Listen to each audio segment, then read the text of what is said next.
I'm Sarah Wakeman, Fundraising and Business Development Manager at Carers Trust Heart of England, and today I'm joined by Richard Dundee from Wright Hassall. Hello, Richard. Hello, Sarah. How are you? I'm good. How are you? Good. Yes, not bad. Excited to be here again. Well, for me, it's the second time. For you... This is my first time. Yeah, so we're at 1 Mill Street Studios in Leamington, which is a very fancy podcast studio. It's very fancy. It's very nice. It is, and the coffee's not bad. The coffee's amazing. Which is good.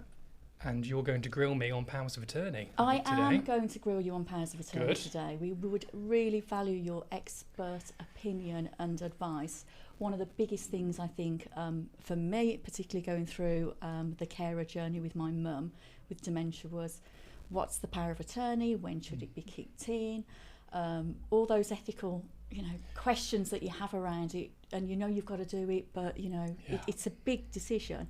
And just, I think, for us to be able to take the pain away from those kind of decisions will really help people. So I agree. And it's like most things in the legal world, unless someone's specifically spoken to you about it, a lot of people know a little bit, but not everybody knows truly what the position is until they've sat down with somebody that deals with it day to day. And I'm hoping that our conversation today will shed some light on some of the weird and wonderful things with powers of attorney, and guide the people that you speak to and guide the people that listen to this podcast about their uses and why they're so important to have. That's the objective. Fabulous. And I hope we have a giggle on the way. I'm sure we will. I'm sure we will too. I'm like an excitable child today, Sarah. Can you tell? Definitely. I love it. Good. So just to let you know who I am. So I'm a partner at Wright Hassall. I specialise in private client, which means nothing. All it means is I deal with wills, powers of attorney, probate and trusts. So trying to get everybody's ducks in a row, get all the planning sorted to make the transition from birth to death, which is a really horrible thing to say, as smooth as possible. That's the objective. And powers of attorney play a really important part of that. We hope, of course, that no one ever needs to use a power of attorney because we'll retain our faculties, our capacity until we go. But it's a really nice insurance policy to have. It's something you keep in the bottom drawer and you hope you never have to put it out. That's a power of attorney in summary. Should we talk about why you might need it? Yes. Should we start there? Yeah. So you mentioned that you have some experience of powers of attorney in the past. I'm lucky that I haven't yet, but I'm sure at some point in the future one of my family members may start to lose physical or mental capacity. Give my dad a drink on a Saturday night and his mental capacity disappears quite quickly. But that's not what we're talking about here. That's just dad liking his whiskey. He doesn't actually. He likes his lager. He'll hate me for saying he likes, but he hates whiskey. It tastes like ash, is what he says. So we all hope that we will be perfectly fine until we die. And we hope that we'll die quietly and safely around our friends and families. But the reality is we don't know what's going to happen from day to day. So I could walk across the road today, get hit by a bus and be completely incapacitated. And the question then is, well, who's going to deal with my house? Who's going to deal with my money, paying my bills, look after my financial interests, make sure that the phone bill gets paid so the broadband gets kept on, make sure that if I'm a business owner, the salaries can be paid and the suppliers can be invoiced and the work can get done. If I've not made it plain who I want to help me in with those issues, then unfortunately there is nobody that can help me. Now we'll talk about what happens in that scenario later down the line. Okay. But the advice is always make it absolutely plain who you trust to deal with your affairs, and do that in the form of a power of attorney. Now, I could make a power of attorney sound really fancy, Sarah, if you want me to, but actually in reality it's just a bit of paper. Okay. Shouldn't say that as a lawyer. I should make it sound really mystical, shouldn't I, and fantastic, but it's not. It's a piece of paper that you fill in that says, I trust you. And if that person's not here, I trust somebody else underneath. And should the worst happen to me, they can help me. They legally can step into my shoes and deal with my affairs. There is a presumption. You have to stop me, by the way, if I keep babbling on. You're meant to join in, Sarah. I'm just talking. I'm blown away Okay, good. There is a presumption that my wife would be able to help me.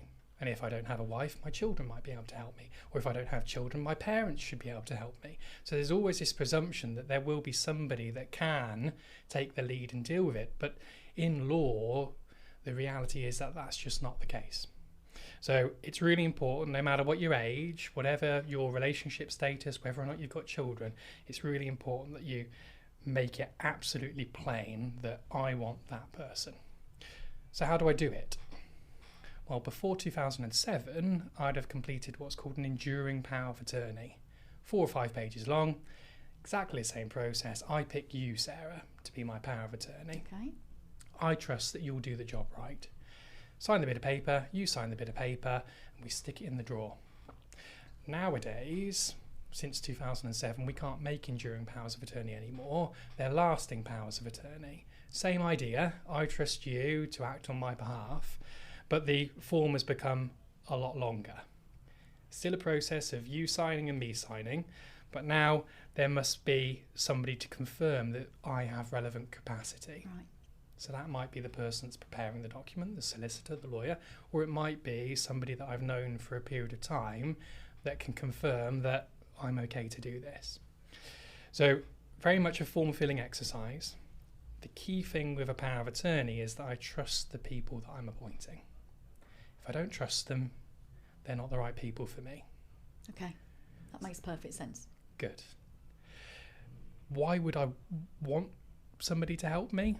Well, a lot of people don't want anybody to help them at all. And that's key to this. I'm not suggesting, and no one would ever suggest, that by making a power of attorney you're giving away control. You're not. You're preparing for the future. And that's one of the concerns we hear. One of the reasons people don't make powers of attorney is because they're worried that if they sign these documents, they're effectively relinquishing control of their finances to another person. That's not the case. As long as it's made correctly and you put appropriate safeguards in place. So the safeguards that we always talk about is making a power of attorney with a professional to make sure, or so they can make sure that you're not being unduly pressured. Yeah. Taking you to one side and saying, Sarah, are you absolutely certain that this is the right person for you? Are you certain that this is something you want to do? And then when the document's prepared, locking it away. You know, if you go to a solicitor, they'll store it for free. They'll keep it in their safe and they won't release it to anybody else until they have confirmation that you're happy or that you've lost capacity and they need to be able to use that document. So it's really important that, one, you make it, and two, you've got appropriate safeguards in place to ensure that it can't be accidentally accessed. Okay. So is there just one power of attorney? Good question. I was about to take a sip of my coffee and you've thrown another question at me. There you go. So there's two. Okay. And this sort of leads me back to what I was saying before about enduring powers. So we used to be able to make an enduring power of attorney pre-2007, and that was purely focused with your property and your financial affairs. So by that I mean my money, my house, paying my bills, making sure there's a roof over my head. 2007 came about and they realised there was a gap, and that gap is health and welfare. So money isn't everything. I need somebody to make decisions about where I live, about what treatment I receive, what medication I might have, and that horrible idea of end of life. So who can make the decision about turning off the life support machine? Not something we want to think about every day. The property and financial affairs document doesn't cover that. Right. So it might allow your life to continue, the bills get paid, the money comes in, the money goes out, but it doesn't deal with these highly emotional issues, sensitive issues over here. So the government changed the rules. You now have two documents: property and financial affairs, power of attorney, health and welfare, power of attorney. They both, as I say, deal with very separate issues that you might want separate people dealing with. Okay. So what I mean by that, Sarah, is I might trust my wife. Now she'll listen to this. So Shelley, I do trust you. Of course I do, she's my wife. But I might want her to deal with my money and my financial affairs. She knows where the money is, she knows what bills need to be paid. But I'm hoping that she'll be so distraught by my lack of capacity and grieving so much that she won't be able to make decisions about health and welfare. So I may choose to appoint my dad or my sister to make those decisions, knowing that they'll honour my wishes about treatment, where I live and end of life. Decisions that I wouldn't necessarily want my wife to make, because I feel that she wouldn't necessarily be able to make the correct decision at the time due to the close proximity she has with me and my children. You understand what I mean? Yeah. I hope she's not listening now. I'm going to get a slap on the wrist, Sarah. I really am. But the point is, I might choose different people to deal with different things at different times. I might have the same person. So I might pick my colleague Stevie to deal with both aspects, knowing that she will ensure that all my wishes are dealt with in the correct manner. The issue with appointing one person, of course, is that something might happen to Stevie. So I might say, well, I'll have two people to deal with all my affairs, or I might have some replacements to step in the event of them going. So these documents can be structured in lots of different ways, but the important thing is there are two. We recommend that you make both, because by making both, you're covering off all aspects of your life that might need somebody to step in and help. And I suppose that with the health power of attorney side of it, you want people that know you. Precisely. That know you really well, that would know the decisions that you would make about yourself if you had capacity, if you weren't in a position to be able to make those decisions. Absolutely, and that's spot on. It's very easy to look at someone's bank statement and say, right, the BT bill is this, we've got to move money from here to here, or the house has to be sold, we're going to sell it for the market price. Those decisions can be difficult logistically, but they're actually quite black and white, aren't they? They're very plain. But whether or not I would want this treatment or that treatment, whether or not I would want to drift off or keep going, CPR or no CPR, do I live in this care home or that care home? They're very, very personal choices, very emotive choices, ones that I would want to really sort of hit home with my attorneys and make it quite plain what I would want them to do. So they require a lot more thought, and they require, as you say, someone to know me. It's not just a bank statement with some money moving in and out. So I would focus more, we always advise our clients to focus more on sitting down with your attorneys in respect of health and welfare than we do with property and financial affairs, for obvious reasons. Yeah. So in a situation like mine, for example, where I have two teenage boys, obviously in terms of the financial, that would be really easy because it would be a 50-50 split. Yeah. So not a problem at all. However, boys being boys, with due respect, Richard, boys are boys, and I would definitely want my sister I don't know what you're saying. to be involved to make sure that they, because I know my children, you know, they say now that I'm losing it and I need to go into a home and be looked after. So, you know, in another 20 years' time, I'm thinking that I really do need to have that third person that's wiser and female to make sure. They need to be careful, though, because you feed them, I assume. I do. So, you know. I do. They do need to be nice. They do.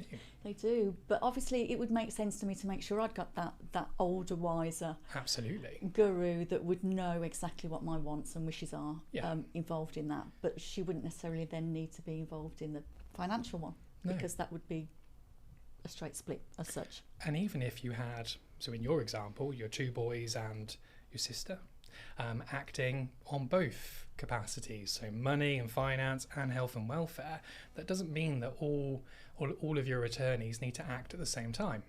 So I might appoint yourself, my colleague Stevie, to be my finance attorneys, property and finance attorneys, but Stevie might go on holiday to Miami, which would be nice, for a couple of weeks. Something needs to happen.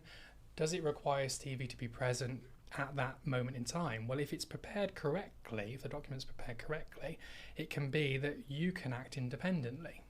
So in your example, your two boys, as long as you trust them, can deal with absolutely everything completely without any assistance from your sister, unless your sister wanted to join in. Right. So they can act joint and severally is the term that we would use in the profession. So everybody can come together and make decisions, or one or two can go independently and make decisions on their own. Now, that sounds great, but it also sounds terrifying, because what happens if you've got a rogue attorney making choices or accessing bank accounts? that the others wouldn't want. Or if they've fallen out. Or if they fall out. Well, the easy thing for me to say, Sarah, is only appoint good people.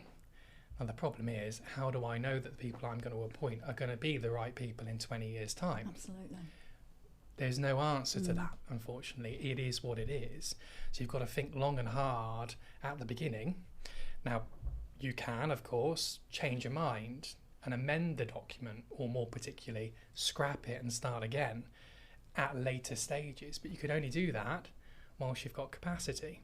If you don't have capacity, you're stuck with the people that you've appointed. If they're a bit silly and they do naughty things, then there is a possibility of forcibly removing them. So in your example, if your sister started doing things that your sons weren't happy with and they were against the law or against your best interests, then the other attorneys could contact the Office of the Public Guardian. So that's the regulatory body that looks after these documents, explain their concerns, and they would then do safekeeping and make sure that your sister's not up to no good. Worst case scenario, she gets pulled away and she's no longer able to act. So there are security measures in place, but really a lot of damage could be done, before you get to that stage, which is why we stress that people need to absolutely trust the people they appoint. That's really helpful. So when is the right time to actually be having the discussions? I was lucky for me in the fact that my stepdad had been diagnosed with Parkinson's. Yes. And had the foresight to put things in trust, his side of our estate into trust for the four of us, at which point the power of attorney was written, and Mum did hers at the same time, not knowing that 15 years later she'd get a dementia diagnosis. Yeah. So we were lucky in the fact that that was all there. But for me now, at my age, coming up to 50, don't lie, 25. I wish. No, I wouldn't. I have not got one, so it now seems actually that I should. Yeah. Now is probably the right time for me, whilst I'm still got all my faculties to do it. The proper lawyer answer is everyone should have one. From the moment you turn 18, you should sit down with your lawyer and make a power of attorney. Now, you try and tell an 18-year-old that they need to go and see a solicitor to make a power of attorney, to think about them losing capacity. They'd give you that look, Sarah, the look we both know, and they'd go, no, I'm nipping down the park with some Frosty Jacks. Me and Stevie were talking about this earlier. There's no chance that they're going to sit down and make that document. But they should, because we don't know if they're going to get hit by the bus. We don't know what's going to happen to them. They may lose physical or mental capacity, and they need somebody to help them. And that's what that document will do. Now, in reality, it's the older generation that worry about this issue because they have business interests or they have property or money, because they see their parents slowly slipping, and they realise, actually, this is going to happen to me at some point. Now, we still get an awful lot of people in their 90s that haven't prepared powers of attorney, and they go, right, now's the time to do it. That's fantastic, though. Oh, absolutely. And I'm all for it if they've got the ability to continue acting on their own behalf and doing absolutely everything that they should. The problem is we just don't know when that ability might slip away. So the advice is, have it, do it, register it so it's usable, and then stick it in the drawer or lock it away in the safe, knowing then that if a surprise incident of capacity happens, if you suddenly wake up in the morning and you can't help yourself, it's done. That leads me nicely onto the issue of, well, what happens if you don't have it? Because that's the other thing, isn't it? If we don't have this in place, if people don't heed my advice, the 18-year-olds don't come and see me and get this document done, what happens if I do get hit by the bus? Or I go on holiday and I catch an illness and I lose capacity, either temporarily or permanently. What happens next? Who can help me? I've already said it can't be my wife, automatically. It can't be my kids. It can't be my parents. They have no legal ability to access my bank accounts and do various things. What they would do is they'd have to apply to the Court of Protection. So this is a deputyship application. And ultimately, it's someone that you love, or a friend, or somebody that feels responsible for helping you, going to the court, cap in hand, effectively, and saying, I really, really want to help this person. Can you make me the person in charge of their affairs? Now that's quite a long-winded process. We could speak for an hour, Sarah, just on deputyship. And I would imagine it's very time-consuming and takes... And expensive. Yeah. You know, the court fee alone is a lot more than it would cost to prepare a power of attorney. You then have the solicitor's fees in dealing with it. Plus, on top of that, you've got annual reporting requirements. So the court's not just going to say, right, Sarah, you're the right person to look after Richard, off you go. They're going to want to check in every year. They're going to want to know how much you've spent year on year, down to the penny. They're going to want you to do this and do that. So it's very, very rigid. Now, I don't mean that to come across in a bad way. That's a good thing, because you want the courts to keep an eye and make sure that the person that they're appointing is doing a good job. Power of attorney is slightly different. If I appoint you, Sarah, to be my attorney, there is no requirement for you to inform anybody. The trust is there. Because the trust is there. I have picked you. The court have very little trust. They want to ensure that you're doing a good job. Now that comes with cost, time and effort. Plus on top of that, it's the court appointing you, not me. So if I've not made it plain to my parents and my family who I would want, then it could be any of them that go and say they're the right person. Now they might not be the right person. You see what I mean? Absolutely. So it falls on somebody else to put their hand up rather than me saying, no, put your hand down, you're not the right person, you are. So it makes sense to absolutely get it sorted as soon as you possibly can then. Financially, makes perfect sense. Logistically, makes perfect sense. And to ensure that the right person is dealing with it, it's 100% the right thing to do. The problem is, I can say that until I'm blue in the face, but there's still this perception that nothing's going to happen to me. Right. It won't happen to me. I know it will happen to somebody else, and that's really sad. But I'm not going to lose capacity. I'll be fine. And 70% of the time, those people are correct. But horrible things happen, unfortunately, to good people. So it's like why we have home insurance, isn't it? We don't take home insurance out because we think the house is going to get set on fire. We take it out just in case. And why would you not want to protect your own wishes Absolutely. and well-being? Well, this is it. And I don't know why people choose not to do it, because it's absolutely the right thing. I think people are worried about the cost of it. I think people are worried about spending the time thinking about it. So we still have this belief, normally with wills, but also with powers of attorney, that if I start doing it, then I might be tempting fate. And I hate that expression, but it's still there in the back of the mind, in the psyche of a lot of people. Obviously, you and I, Sarah, both know that that's not true. Not true. It's the same, as I just said, with home insurance. Me taking out a policy of home insurance doesn't mean the house is going to burn up. It just means I'm making sure that if it burns up, something's there to cover it off, and I've got somewhere to live. From talking to people, even family members and friends, a lot of people don't fully understand what that power of attorney actually means, though. Yeah. Some friends, for example, they are the same age as my mum, who I met recently, and they've got nothing in place, and they hadn't realised that their daughters can't just go and activate it without medical intervention, and that it is there as a safety net to help them. Absolutely. And I think if you love your children and you want the best for your children, you want to make everything as easy as you can for them, including what your wishes are. And obviously you've got that in your will, but particularly when it comes to hospital treatments, if you lose capacity, it just makes sense that if you love your family, you don't want to burden them and you want to get everything in place. I agree wholeheartedly. And people always think, as you've touched upon there, I've got my will in place, I don't need to do any more. Now, I would argue a will is an incredibly important document. Of course it is. That's my livelihood. Wills are really important. Get a will, everyone. But powers of attorney are more important. They are the most important document I can make for you, or you can make yourself. Because I know I'm going to die. Unfortunately, Sarah, so are you. It's going to happen. Hopefully not anytime soon. We can't go back, we can only go forward, so they say. But I don't know if I'm going to lose capacity. But if I lose capacity, my entire life can shatter around me. So I need something there to try and prevent that shattering from taking place. I can't stress enough. how important it is.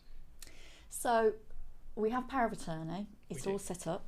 It's ready. In our instance, it was very clear that Mum was losing her capacity to be able to make decisions. And we've got this document, and we know that we need to be recognised as the people when we talk to doctors, etc. Because she wouldn't remember those conversations. We had to be there. We needed to be those people that they dealt with first. What happens then? What do we do with the document? Yeah, it's a good point. So we've got it, it's there, it's registered, which is an important point. And let's just jump on that quickly. If you sat down with me today, Sarah, and we made a power of attorney, there is no obligation on you to have that document registered straight away. Now, the process of registration is sending that document you've signed off to the court and they stamp it. Now, that can take a long time, which is why we recommend you register it now, before you've lost capacity, rather than waiting until you lose capacity and not being able to use it for, say, 20 odd weeks, which is the time frame that it takes for them to stamp and send it back, if not longer. So you get that done. So let's pretend that we've done that, we've registered it, it's there. It appoints your 2 boys to be your attorneys. You wake up in the morning, capacity's gone. So what do your boys do? Well, they're going to want to be able to continue your bills being paid. So they take that document down the bank and they hand it across. They make sure they get it back. There's no offence to the banks out there, but they have a habit of keeping documents and you'll never see it again.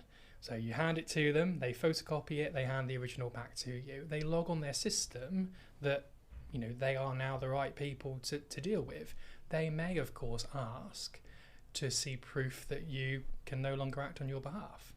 So that's where a doctor's assessment would come in, a capacity report confirming that you no longer have capacity. And that's what we would ask for.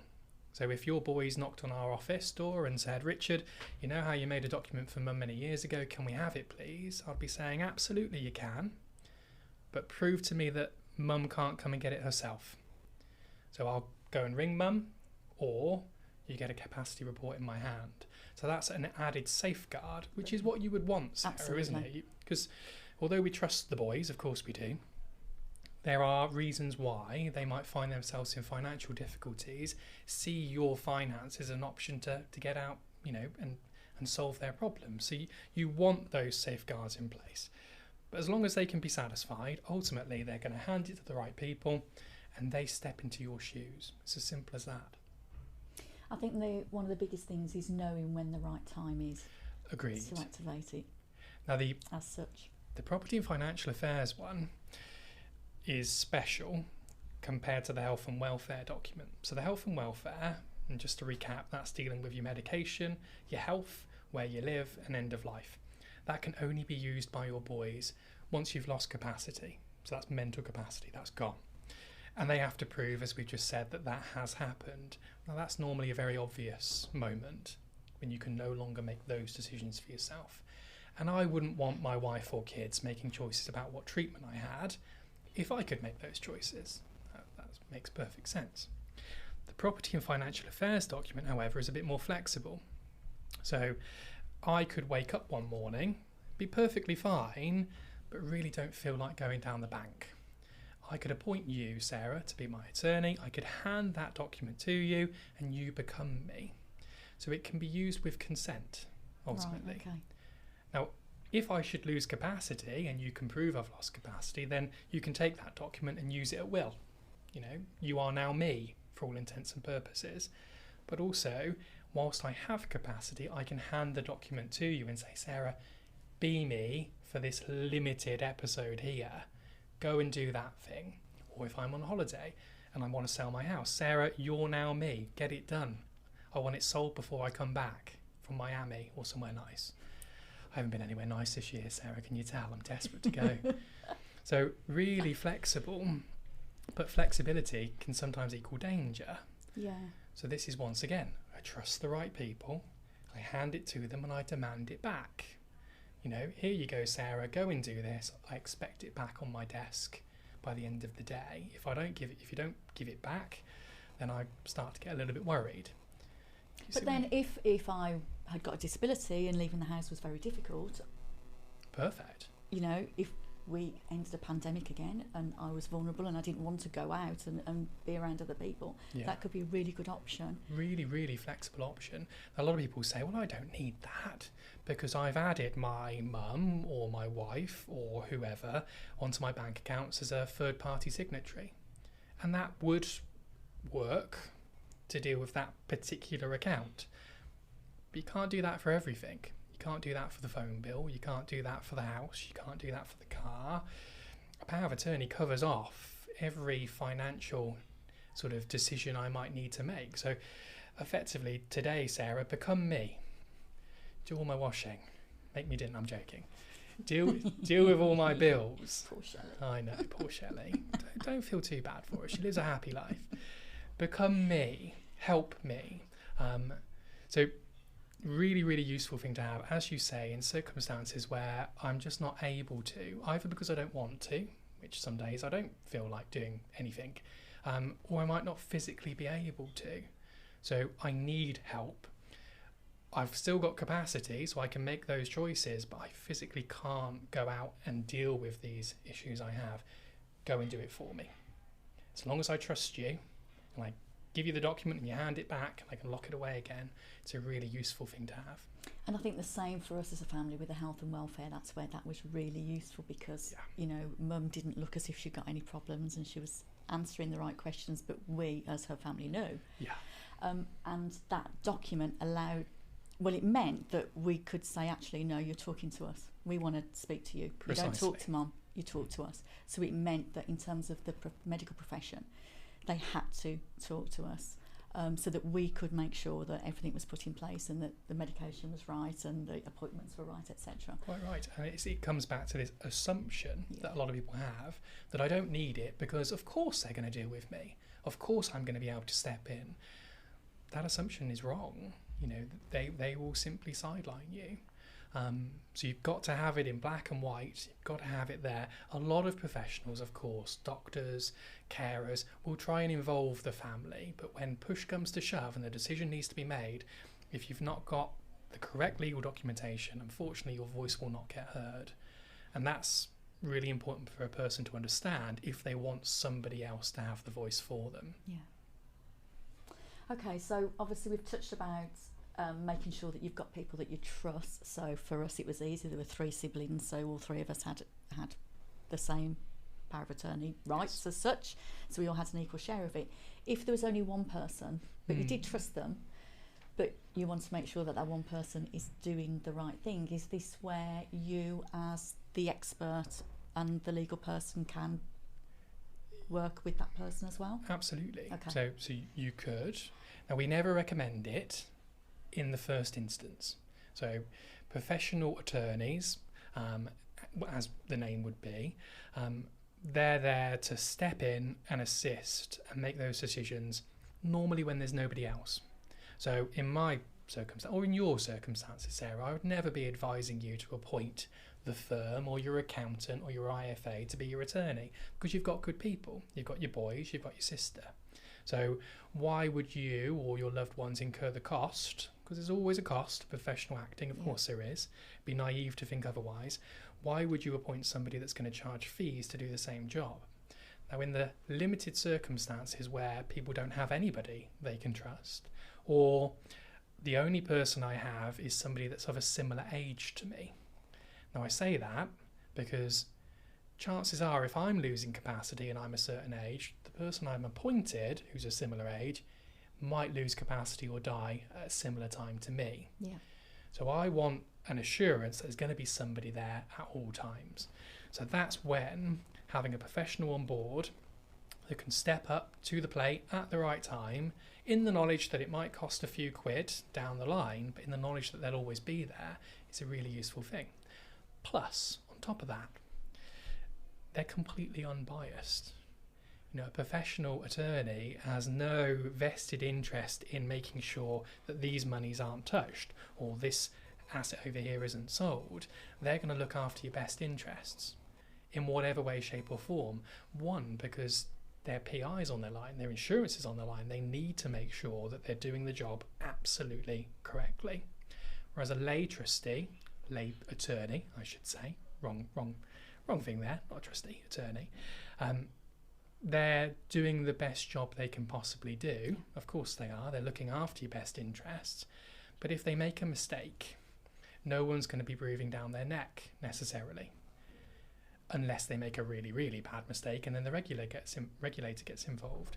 So a professional attorney will do absolutely everything to the nth degree in the knowledge that they could possibly be shouted at if something goes wrong. Is that? Yeah, that makes sense. Good. So is there much responsibility to being an attorney? A huge responsibility, and it is a huge responsibility. The overriding principle for an attorney is that they must look after the best interests of the donor. So the donor is the person that we're talking about. So you're the donor in this case. You've given me the authority to act as your attorney. So I've got a duty to act under your best interests. And when you make the document, there's a page that goes through the Mental Capacity Act and all the various things that I as an attorney must consider before I make a decision on your behalf. And that best interest principle is written there twice, once in bold, just to make it really clear in case you missed it. So that's the overarching principle for any decision I make. Is this in Sarah's best interest? I must also consider whether or not I can help you make a decision for yourself. So being your attorney in this hypothetical scenario, Sarah, because I'm not your attorney, am I? I don't think I am. No, but I do need to do my power of attorney, so maybe So you shouldn't admit that on a podcast about powers of attorney, but we'll get it sorted. Good. Hopefully I've convinced you. Good. So the other thing, apart from looking after your best interest, I must help you make as many decisions as you possibly can. I can't take over. Now that's one of the things I was saying earlier, why people don't make them, because they're concerned about, well, if I appoint Richard to be my attorney, I've lost complete control. He's going to take over, he's going to sort everything.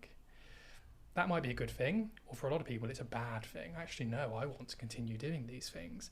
As an attorney, I'm not allowed to do that. Now, as a professional, I know I'm not allowed to do that. A lay attorney, your children, your friends, your relatives, they might not understand that unless they've been told specifically. Once again, another reason to go to a professional to make these documents, to make it plain to your attorneys what their obligations are. So it's highly regulated in a sense of your attorneys can't just come in, take over, push you to one side and say, that's it, Sarah, you're done, I'm taking over. You can stop them if they did that. Of course, only whilst you've got the capacity to do so. And it is ultimately about the capacity, isn't it? Of course it is. Yeah. It's all about can you make the decision as to who you want to act and that you trust that they will do the right job. Yeah. If you can do that, you can make a power of attorney. Now, we spoke before this podcast, didn't we, about when is the right time, and people that have early diagnosis of certain illnesses that might then be thinking, or their relatives might be thinking, well, is it too late to make a power of attorney? I sit down with lots of people, as you can imagine, in this job, who have varying levels of capacity. And the key thing for me is that when I sit down and talk about powers of attorney with them, they understand what the document is. So we have a good chat like this and they understand what it means to make one. They have a good idea as to who they want to appoint, and they understand what it means to appoint that person. And importantly, that they trust that that person will do a good job. And thirdly, they have a good understanding of what they actually own. If I start babbling on about how I own a mansion in Belize, you probably know, Sarah, that that's not true. It's not true. It's not true. Well, I haven't told the taxman anyway. I'm joking. I don't. I don't. You'll get into trouble with you will, absolutely. So yes, it's important that the person that's making it has a good understanding of those three sort of pillars there. Now, I might have a conversation with you today, Sarah, and fully understand those three things and be absolutely clear as to my wishes.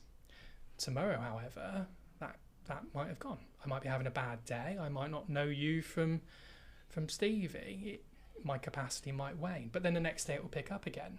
It might be that I'm really good in the mornings and really bad in the evenings. Just because I lack capacity at a certain point doesn't mean I can't make a power of attorney. So capacity can be fleeting, is the point I'm making. Right. As long as at the point where you signed the document, you fully understood what it was and you understood what it meant and you had capacity at that particular moment, then you can get it done. Now, of course, for a professional, that can make it quite tricky. So if I sat down with you and you started talking about there being sheep walking around this podcast room, I might be thinking Sarah's not going to be able to make her document. But I might catch you, an hour later and you might be perfectly fine and say, right, when are we getting it done? I need to be able to be confident. I need to be able to document that you're okay, which is why a lot of professionals will ask you or your loved ones to go and seek the advice of a doctor or somebody that can make a report that confirms that you're okay. Yeah. And they will run assessments and tests just to make sure that no one can criticise you or me or anybody else. No one can say that you've been forced to make this particular document. So it beggars belief why we're not doing it. Because ultimately it is, if we live a life a certain way and we have an idea of how we want our end life to be, then you would want it with in the hands of the people that you trust the most, that they will make the decisions that you would make if you're not able to. And that's it. Summarise. I'm going to steal that. That was really good. Summarise beautifully. We've got it recorded. We have. Fantastic. That's precisely why you would do it. And I agree, over the last however many years, more than a decade, I've sat down with lots of people and advised them that the power of attorney is the right thing to do, and they'll still not do it. And they won't do it because they'll believe that it's never going to happen to them. Yeah. Unfortunately, it does. might. It does. I can't guarantee it because a lot of people will go from birth to death and retain capacity, but you don't want to be the unlucky one, and the cost and the time and the heartache and the suffering that your family will experience of going through the court of protection sort of application and process is just not worth it for the sake of you signing a bit of paper saying I appoint you. It really is that simple and that important to do. Richard, that's really helpful. Thank you so much. A pleasure. I'm going to go finish my coffee now, if that's Excellent, okay. me too. Might need to get another one though. Absolutely. Sarah, a pleasure. Speak to you soon.